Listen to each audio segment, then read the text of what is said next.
બટેટાની chips તમે બહુ બધી જગ્યા પર ખાધી હશે, પણ રતાળુની ચિપ્સ સુરતમાં એકમાત્ર જગ્યા ઉપર મળે છે અને અહીંયાની ટામેટા પેટીસ બહુ પ્રખ્યાત છે. આપણે આજે એ ટેસ્ટ કરશું. સાહેબ કેટલા વર્ષથી આપણે 35 વર્ષથી એમ અને આજ બધી વસ્તુ રતાળુ પૂરી હા બધું આ પહેલે પપ્પા કરતા હતા. હા હું 25 વર્ષથી હું કરું છું. આ રતાળુની ચિપ્સ પાડો છો? હા રતાળુ પૂરી. વાહ આટલી લાંબી. હા હવે ફ્લફી થાય છે, ફૂલાઈ જાય ફૂલી ફૂલા એ જ માસ્તરી છે સાહેબ. એમ.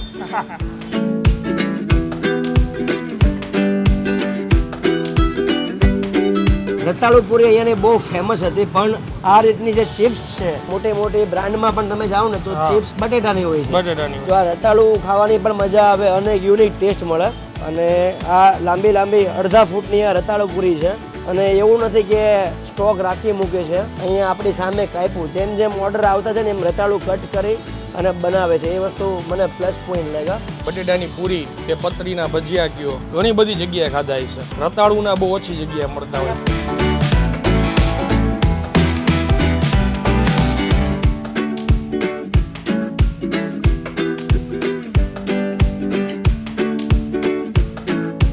આનંદભાઈ, તમે એવું કહેતા કે ભાઈ જૂનું સુરત જોવું છે મારે, તો આ જૂનું સુરત છે. નવસારી બજાર પુતળી સર્કલ ઉપર લાવ્યો છું ને અહીંયાની રતાળુ ચિપ્સ, બટેટાની ચિપ્સ તમે બહુ બધી જગ્યા પર ખાધી હશે, પણ રતાળુની ચિપ્સ સુરતમાં એકમાત્ર જગ્યા ઉપર મળે છે, જલારામ નાસ્તા સેન્ટર. ઓકે બરાબર. ને આ પુતળી સર્કલ છે, પુતળી સર્કલ પર આપણે આવ્યા છીએ. ઓકે. સુંદર મજાની રતાળુ પૂરી, રતાળુ ચિપ્સ અને અહીંયાની ટામેટા પેટીસ બહુ પ્રખ્યાત છે. આપણે આજે એ ટેસ્ટ કરશું. શું વાત છે. તો ફરી એકવાર તમારા માટે એક નવો વિડીયો લઈને આવી ગયો છું. સુરતનું ફૂડ કવર કરી છે અને મારી સાથે મેહુલભાઈ જોડાણા છે. ફટાફટ જઈએ, ઓનરને મળીએ અને કેવી રીતે બનાવે છે, ટેસ્ટ કેવો છે એ આપણે જાણીએ. ચાલો શરૂ કરીએ. શું નામ સાહેબ તમારું? સાગર. સાગરભાઈ, આપણો ટાઈમિંગ શું હોય છે? સવારે 8 થી 12 હા અને સાંજે 3 થી 8. ઓકે.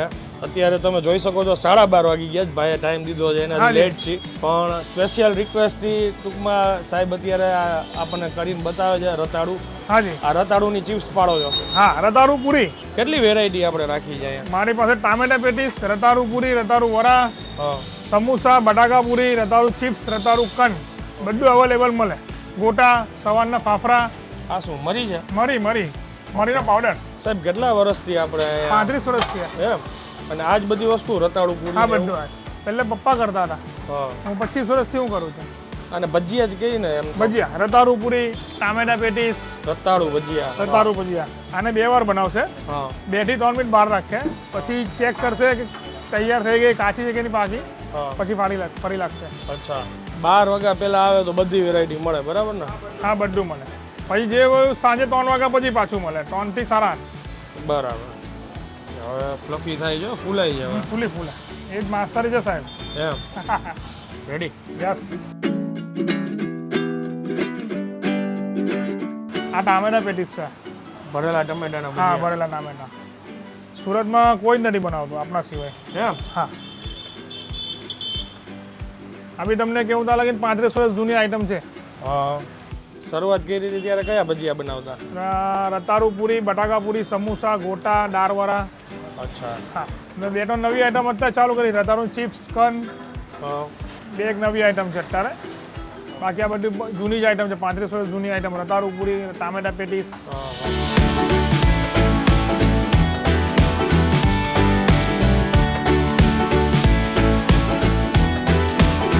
કાકા મને વાત કરતા કે સિંગ તેલમાં જ અમે વર્ષોથી બનાવી છે અને મેહુલભાઈનું કહેવું એવું હતું કે આ ક્યાંય સુરતમાં બીજે ક્યાંય આ બધી વસ્તુઓ નથી મળતી. રતાળુ પૂરી અહીંયાની બહુ ફેમસ હતી, પણ આ રીતની જે ચિપ્સ છે, બટાટા ચિપ્સ છે, મોટી મોટી બ્રાન્ડમાં પણ તમે જાઓ ને તો ચિપ્સ બટેટાની હોય છે. બટેટાની. તો આ રતાળુ ખાવાની પણ મજા આવે અને એક યુનિક ટેસ્ટ મળે. હા. ચટણી જુઓ તમે, એકદમ અલગ છે. હમ. અને ચિપ્સ પણ હેવી છે, એવી પટ્ટી કરીને નથી આપતા બેઝિક લેવલની, અને એ પણ તળીને આપે છે. તળીને આપવા હોવા છતાં એની જે ક્રિસ્પી ક્રન્ચી જે કહેવાય એ એમનેમ રહી છે, નહીં તો ઢીલી થઈ જતી હોય છે સિંગ તેલમાં તળે. અને આ લાંબી લાંબી અડધા ફૂટની આ રતાળુ પૂરી છે અને એવું નથી કે સ્ટોક રાખી મૂકે છે. અહીંયા આપણી સામે કાપ્યું, જેમ જેમ ઓર્ડર આવતા છે ને એમ રતાળુ કટ કરી અને બનાવે છે. એ વસ્તુ મને પ્લસ પોઈન્ટ લાગ્યા. 35 વર્ષ જૂનું છે. હવે સાહેબ તમે તમારી રીતે કહો કે આટલા બધા ફૂડ તમે ખાધા બીજી બધી જગ્યા પર, તમને કઈ રીતે અહીંયા અલગ લાગે છે? પહેલાં તો જે આપણે વાત કરી બનતું દૂધ કે ફ્રેન્ચ ફ્રાઈઝ આપણે બધી જગ્યાએ ખાતા હોય, કોન્સેપ્ટ એ ટાઈપનો જ છે. એનાથી જાડી છે, તમે એમની થિકનેસ જુઓ, અને સરસ રીતે પરફેક્ટ ચડી ગઈ છે, એવું નથી કે કાચી છે. ટેસ્ટ ખરેખર લાજવાબ છે. સૌથી વધારે ટેસ્ટમાં નિખાર આવે છે એ ઉપર આ જે મસાલા છાંટ્યા છે, તીખા નાખ્યા છે, એનાથી વધારે ટેસ્ટી લાગે છે. એકચ્યુઅલમાં હું એમ કહું કે ચટણીની જરૂર ન પડે. આ રીતના જે એમને ફ્રેન્ચ ફ્રાઈઝ કરીને આવી રીતના આપી છે ને, રતાળું ફ્રાઈઝ જોરદાર. અને મેહુલભાઈ મિસ કરતા છે, અપવાસ છે એમને, એટલે મારું બુકિંગ થઈ જાય છે અહીંયા, નવરાત્રી પતે પછી આવવાનું છે. આ ટમેટાના ભજીયા. ટમેટાના ભજીયાની ખાસિયત આનંદભાઈ કહું કે જે આમ જે ટમેટા આપણે નોર્મલી ખાતા હોય ને, અને જે રીતે આને કટિંગ કરે આખા મરચાં રાખે છે, એટલે ઉપરનું બૂચ કાઢે દીટીઓ જે કહેવાય એ હટાવીને આખું આ સ્ટફિંગ થાય છે, એટલે અડધું ટમેટું નથી કાઢતા, અંદરથી બી બધું કાઢીને. હા, એ વસ્તુ સારી છે. બહુ મસ્ત છે. અને જે કાંઈ બી ટેસ્ટ છે ને એ મેઇન છે એમનો સ્ટફિંગનો. સ્ટફિંગનું છે. અને આ બનાવાય એમ કંઈ જેને ભાવતું હોય એનાથી થાય. આ કોઈ બી ન બનાવી શકે. 100% પછી એમની મેઇન મોનોપોલી, આપણે બટેટાની પૂરી કે પતરીના ભજીયા કયો, ઘણી બધી જગ્યાએ ખાધા છે. રતાળુના બહુ ઓછી જગ્યાએ મળતા અને હોય. પ્રસંગોમાં વધારે હોય. હા નોર્મલી લોકો સેલ નથી કરતા. હા. અને રતાળું સ્પેશિયલ મંગાવે છે, અને રતાળું બારે માસ, આ તમને બારે માસ અહીંયા મળશે. બહુ મસ્ત છે. પહેલાં તો એ આઈડિયા નથી આવતો કે બટેકાની પૂરી ખાઉં છું કે રતાળું પૂરી ખાઉં છું. ટેસ્ટમાં એમ કહીને અજીબ લાગે કે નવું લાગે એવું નથી. ટેસ્ટ ખરેખર ખૂબ સરસ છે. માથે મરી જે નાખ્યા છે એ એકદમ પરફેક્ટ બેસી ગયા છે. ભાઈએ એની સાથે ફ્રાય કરી લીધા છે, અને એની ફ્લેવર આવે જોરદાર.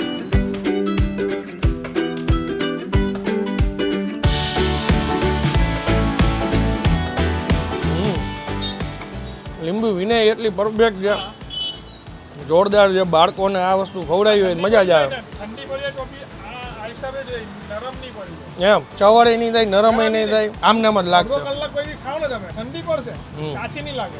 ભાઈ પાસે માઇક નથી એટલે હું સમજતો હતો. એમનું કહેવાનું એમ થાય અડધો કલાક પછી આપણે જોઈએ ઓલી મોલમાં અને ઘણી જગ્યાએ આપણને ઓલી પ્રાઇસ મળતી હોય તો ઢીલી પડી ગઈ, ઘણી જગ્યાએ ચવડ થઈ ગઈ હોય. અહીંયા એવું નહીં, આ સેમ ને સેમ લાગશે, ખાલી ઠંડી થઈ ગઈ હોય એટલો ફેર પડે. કન્ટેન્ટ ખરેખર ખૂબ સરસ છે ભાઈ. થેન્ક યુ આવી જગ્યાઓ તમે જૂની બતાવવા માટે. મજા આવી, અને ભાઈએ ખૂબ સપોર્ટ કર્યો.